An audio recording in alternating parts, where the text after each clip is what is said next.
From high atop the battlements of Castle Curmudgeon, where we continue to persist in our stubborn belief that history did not begin last Tuesday and words still mean things. Good evening, Mr. and Mrs. America, and all ships at sea. Welcome to the Last Radius, and thanks ever so much for joining us tonight. Much like the topic of Greenland last week, tonight's subject is something suddenly spoken about with great urgency and great presumed authority by people who learned of its existence approximately 15 minutes ago, and in terms of historical circumspection would be lucky to identify the difference between their ass and a hole in the ground. And so, tonight we present for your kind consideration Curmudgeon's Field Guide to the Insurrection Act. This is one of those pieces of legislation that lives most of its life in quiet, blissful obscurity, much like a fire extinguisher behind some glass, rarely used, poorly understood, and suddenly the focus of intense attention when smoke appears somewhere in the building. And as is so often the case, the louder the panic, the thinner the understanding. The Insurrection Act is not new, it is not secret, and it is not a recent invention of whichever political faction currently alarms you the most. It is instead a blunt, awkward, historically contingent tool written by a young republic that deeply mistrusted centralized power, but mistrusted chaos even more. So tonight, in the continued interest of public mental hygiene, we will do what we always endeavor to do on this program: slow the tape down, widen the aperture, and look at what the Insurrection Act is, what it is not, how it has actually been used down through the centuries, why the current conversation about it is generating far more heat than light. So please securely fasten your safety harness and keep your arms and legs inside the vehicle at all times. There will be no polar bears this week, but there will be malicious federal troops, constitutional anxiety, and at least one moment where history once again fails to cooperate with our modern hysteria. Episode 1, 1807. What problem the Insurrection Act was actually written to solve.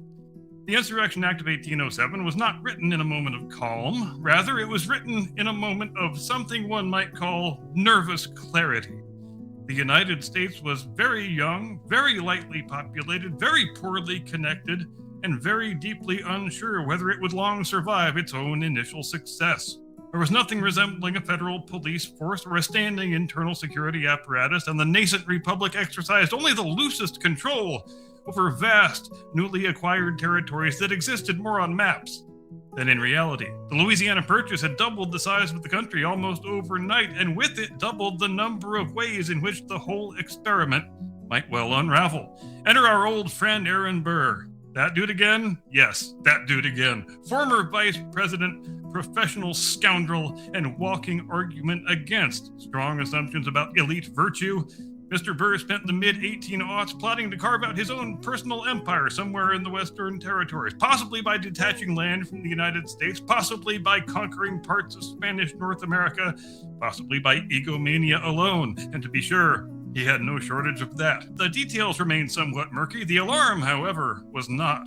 What Burr represented was not merely treason, but plausible treason, a reminder that ambitious men with money and followers and guns could potentially exploit distance, weak institutions, and state-level hesitation to challenge federal authority outright, and to possibly succeed in doing so. The Insurrection Act was Congress's answer to that reality. It authorized the president, under specific conditions, to deploy federal military force when state authorities were unable or unwilling to enforce federal law, not to rule the country, but to keep it from flying apart. This was not a power grab, it was an admission. The founders did not trust standing armies. They trusted unchecked fragmentation even less. The act exists because the Republic understood early on that laws without enforcement are merely polite suggestions, and that sovereignty, once challenged by force, must be answered in kind or not at all. Episode 2, 1807 to 1830, Federalism, Fear, and the Question of Who's Actually in Charge. To understand why the Insurrection Act exists at all, one has to bear in mind that early America was not especially confident about the answer to a very basic question. Who exactly is in charge here? The Constitution created a federal government, but it did so delicately, nervously even, like a man juggling nitroglycerin next to a blast furnace while insisting that he's got everything perfectly under control. The states retained an enormous power. Local militias were assumed to be the first line of defense against disorder. The federal government was meant to be strong enough to survive, but weak enough not to frighten anyone.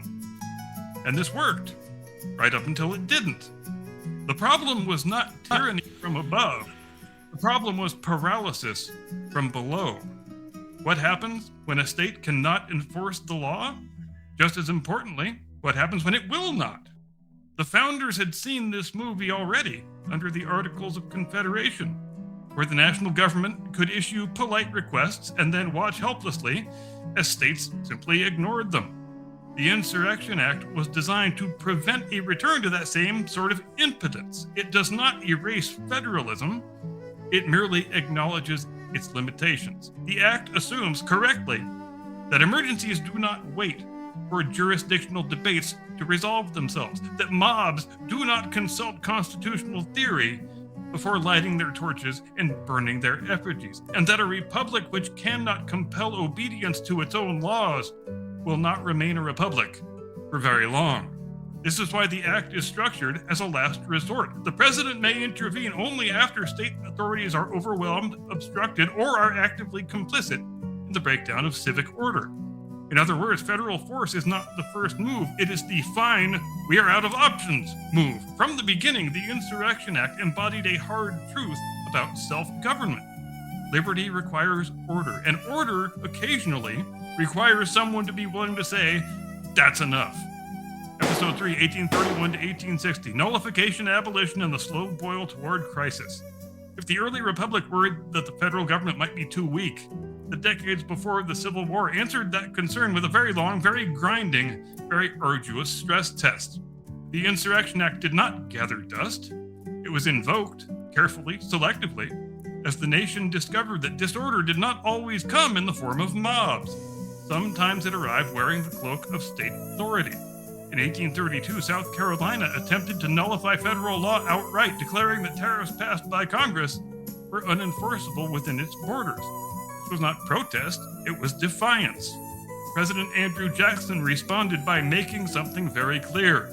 The Union was not a suggestion. He prepared to use federal force to ensure the law was executed, invoking the same authority embedded in the framework of the Insurrection Act. The crisis diffused before shots were fired, but the precedent was set nonetheless. Federal law was not optional. Elsewhere, disorder took different forms. Abolitionist movements clashed violently with pro-slavery factions. Mobs broke into jails. Courts were obstructed. Federal marshals were attacked while attempting to enforce the Fugitive Slave Act. A morally repugnant law, to be sure, but a law nonetheless. Here, the Insurrection Act reveals an uncomfortable reality. It is morally neutral. It does not care whether a law is just. It cares whether a law exists and whether the federal government can enforce it. That neutrality is precisely why the act is dangerous and why it is necessary. By the 1850s, the country was coming apart not in one clean rupture, but in 1,000 local refusals to accept shared authority. Kansas bled, Congress brawled, states armed themselves. The Insurrection Act was invoked to suppress violence, to protect federal officers, and to preserve the idea that there was still a United States, even as the substance of that unity eroded bit by bit. By the time the first shots were fired at Fort Sumter, the act had already done its job about as long as it could. It cannot prevent civil war. It can only delay the moment when the question of sovereignty is answered by gunfire instead of by law. Episode 4, 1861 to 1865, Lincoln, Rebellion, and the Insurrection Act at full throttle. Everything that came before was prologue. If the Insurrection Act was designed for emergency, the Civil War was the nightmare scenario that its authors barely dared to imagine, but quietly prepared for anyway. When Southern states seceded in 1860 and 61, they did not merely protest federal authority, they repudiated it. Courts closed, federal officers were expelled, forts were seized, militias became armies. This was not civil unrest, this was organized rebellion. Abraham Lincoln wasted no time pretending otherwise. Within weeks of taking office, he invoked the Insurrection Act to call up state militias, deploy federal troops, and suppress what the law still insisted on calling insurrection, even as it metastasized into full-scale war. Why the legal fiction? Because admitting that the Confederate States were a separate sovereign nation would have conceded the very point the war was being fought to deny. The Insurrection Act allowed Lincoln to do something crucial, to treat the rebellion as illegal without legitimizing it. It gave him the authority to suspend habeas corpus to occupy territory, to arrest conspirators, and to enforce federal law where state governments had collapsed or defected. None of this was neat. All of it was controversial. Much of it would be challenged in court for decades afterward. But the alternative was far worse. Without the act, the federal government would have been paralyzed by its own constitutional scruples while armed rebellion dismantled the Union in real time. This is where romantic versions of American liberty tend to start getting squeamish. The truth is less comfortable. Lincoln preserved the Constitution by stretching it nearly to the breaking point. He governed in a space where legality lagged behind necessity and where every decision carried the risk of becoming precedent for abuse. And yet, the Union survived. The Insurrection Act did not win the war. Armies did that. But it made the war legally possible. It supplied the scaffolding that allowed a constitutional government to wage existential conflict without admitting it had ceased to be constitutional at all. When Appomattox arrived, the rebellion was defeated. The insurrection, however, was not. It had merely transmogrified into a different form. And that meant the act was not about to retire. Episode 5, 1870 to 1875, Grant, Reconstruction, and the federal boot on the Klan's neck. If Lincoln stretched the Constitution to save the Union, Ulysses S. Grant used the Insurrection Act to force the Union to still mean something afterward. And this is the part of the story that almost never gets told straight. After the Civil War, the shooting stopped, but the rebellion did not. It simply shed its uniforms and went underground. What emerged in the defeated South was a campaign of organized terror aimed at undoing Reconstruction by any means necessary. Enter the Ku Klux Klan. This was not a loose collection of hayseeds in pillowcases. It was a paramilitary insurgency, coordinated, violent, and explicitly political. Its goal was to overthrow Republican state governments, suppress black voting, and nullify federal authority through intimidation and murder. State governments either could not stop it, or they would not. Grant understood something that many later presidents would prefer to forget. When states abdicate their responsibility, sovereignty does not vanish, it merely defaults upward. Between 1870 and 71, Congress passed the Enforcement Acts, including the Ku Klux Klan Act, explicitly grounding their power within the Insurrection Act. Grant used that authority frequently and aggressively. Federal troops were deployed. Habeas corpus was suspended in parts of South Carolina. Thousands of Klansmen were arrested. The organization was effectively shattered within less than a year. This is the point where modern sensibilities often grow uncomfortable.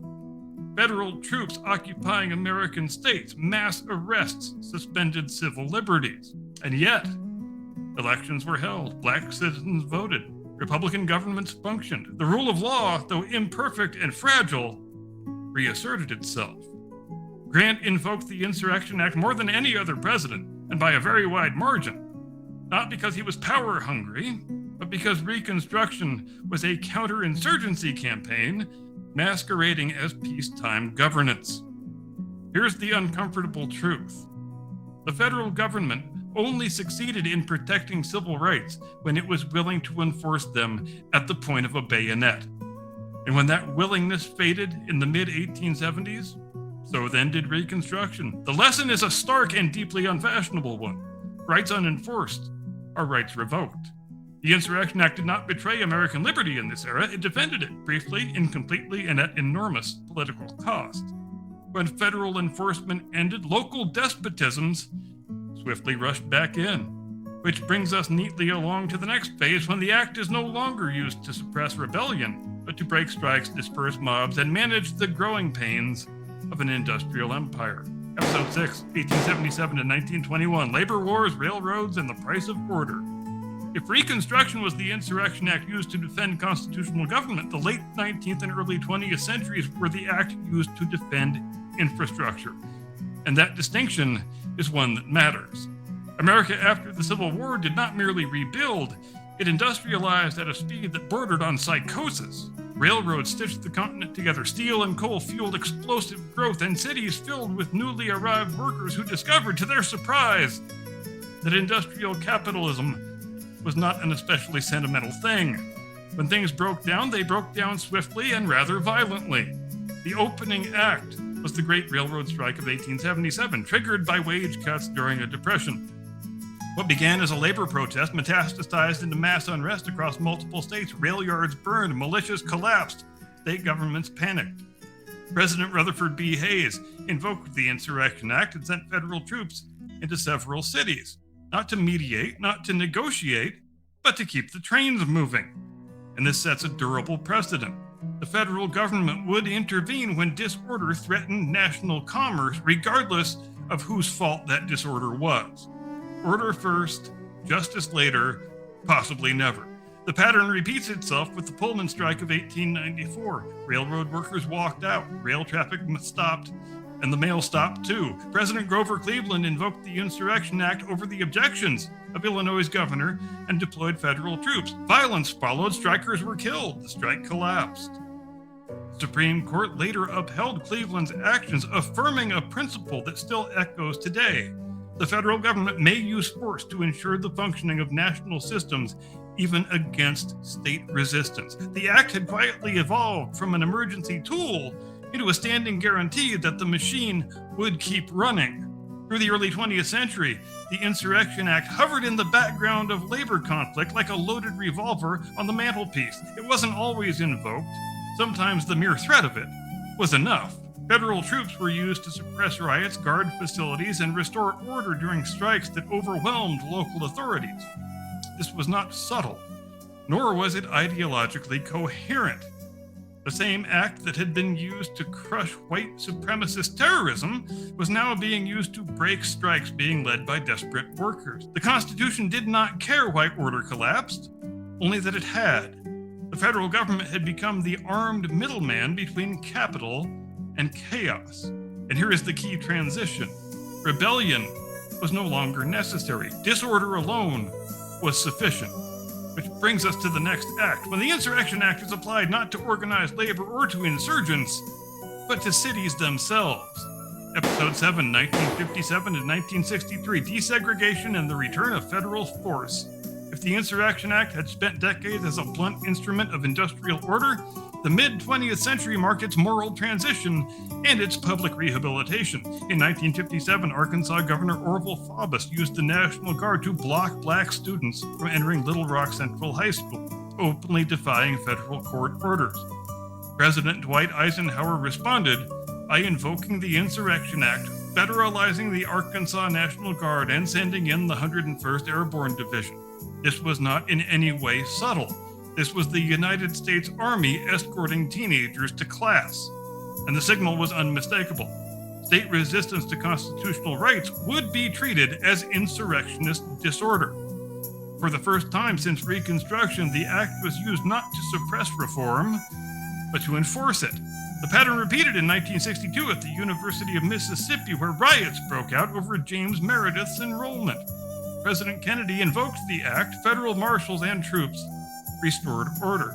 In 1963, Governor George Wallace staged his infamous stand in the schoolhouse door at the University of Alabama. Kennedy again invoked the act, although Wallace folded before troops were required. The lesson was now institutionalized. The states could posture all they wanted, but Washington would ultimately prevail.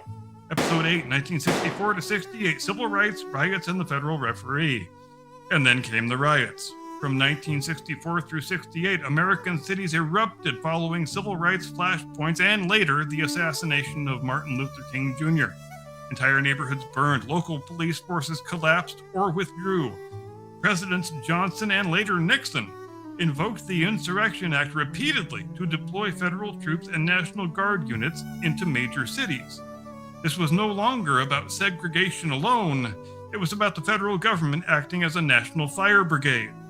The act had completed a full ideological circuit at this point. Reconstruction, enforcing civil order; labor era, enforcing economic order; civil rights era, enforcing constitutional order; and finally, riot control, enforcing public order.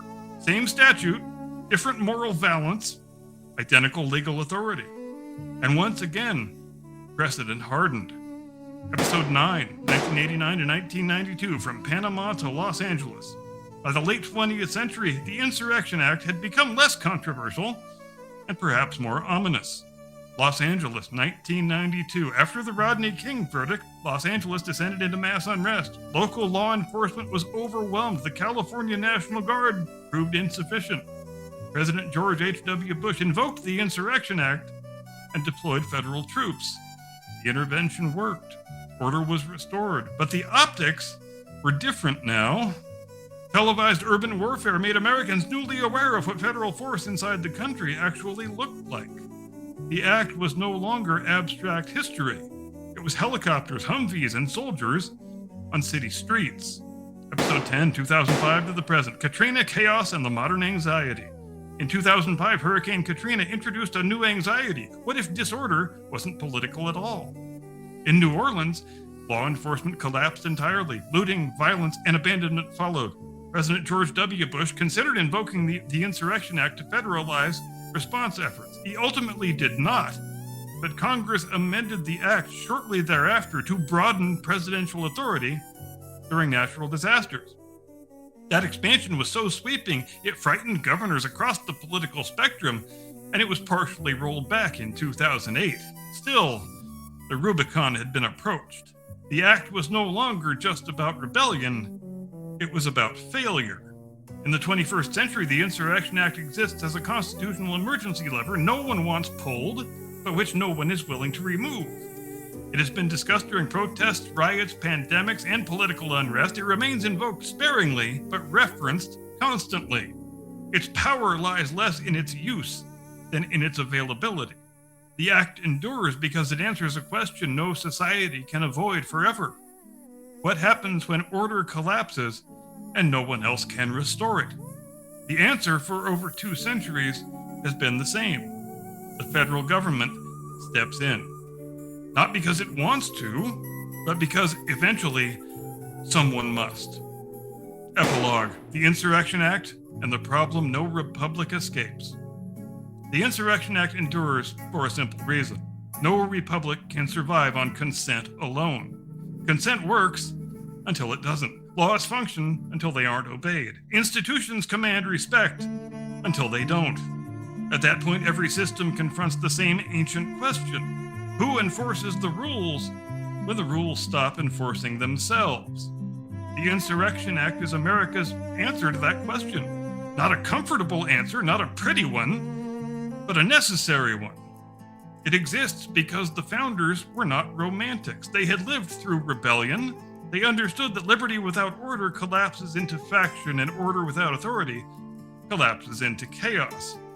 So they built a constitutional emergency brake, one deliberately ugly, deliberately frightening, and deliberately hard to pull. The act does not create tyranny, it presumes it. It assumes that someday, somewhere, civil society will fracture badly enough that force will be required to restore it, and that pretending otherwise is childish. Every invocation of the act has followed the same pattern. Local authority fails. State authority falters or resists. Federal authority intervenes, order is restored, and then everyone argues about it afterward. That argument is not a flaw. It is the system working. The danger is not that the act exists. The danger is forgetting why it exists, or worse, assuming it will never be needed again. History teaches the opposite lesson. The Insurrection Act is not a weapon looking for a target. It is a fire extinguisher sitting behind glass. You don't admire it, you don't celebrate it, you don't pull it out to make a point. But when the building is on fire and no one else can put it out, you'll be very glad it's there. And if that idea makes you uncomfortable, good. A republic that feels entirely safe has already stopped paying attention. And with that, we return the act to its case. We hope that it gathers dust for another generation, and we remind ourselves quietly that order is not automatic, it is enforced. In the present day, without naming names or parties, there are numerous elected officials at the state and local level who would do well to remind themselves that they, and all persons who enter into public office in the United States, voluntarily swore a solemn oath to preserve and defend the Constitution. That means the whole Constitution, even the parts that you don't care for at the moment. The The Supremacy Clause contained in Article 6 is not a polite suggestion. It's not a bug in the system. It is the system. It means when you raise your hand and swear that solemn oath, you acknowledge that you are powerless to pick and choose which federal statutes suit your fancy and which ones don't. In other words, this is not a smorgasbord. You don't get to pick what's on the menu. Elsewhere in that solemn oath, you swear to see that the laws of the United States are faithfully executed, and there is no parenthetical clause that says, unless my state passes a law to the contrary. That is not how any of this works. You additionally swear that you are undertaking said oath without mental reservation or purpose of evasion. Why do the Supremacy Clause and the Insurrection Act exist? They exist because, regrettably, they have to. They exist because a hammer has no utility without an arm to swing it. They exist because sometimes men swear solemn oaths whose conditions they have no real intention of living up to. They exist because the alternative to their existence is balkanization, chaos, and anarchy. And here, ladies and gentlemen, ends the field guide. I now transmit you into the frostbitten arms of my distinguished colleague, your illustrious co-host, the one and only, your friend and mine, Mr. Caucasian Sasquatch.